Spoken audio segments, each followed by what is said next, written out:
Бұл енді 18 жаста толғасын, біздің кезімізде 89 жыл ноябрьдің 12-сінде армияға алындық.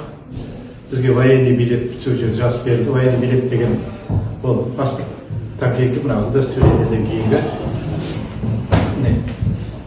Мынау военный билеттің ішінде мен 18-ге толған кезде мына осылай фотоға суретті, осымен біз 2 жыл армияда служить етіп келдім. 2 жыл служить еттік, 2 жерде болдық. Бірінші Алтай Учуткада Өзбекстанның Термез деген қаласында болдық.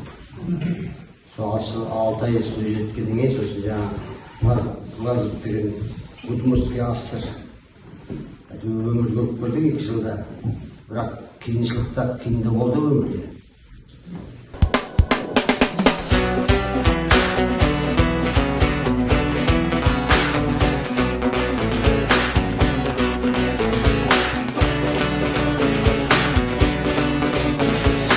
Елім дегендер қамын жегендер, адал өрендер, намысы қайнағандар, ел үшін ар үшін қайратын қайрағандар, қазақтың бағы үшін. Сақтан алашым иманың жиғаның, байқа аңғалып жатқылар жанашырды, досылар жаманды, әзәзіл аярлар бар, айырар араңды.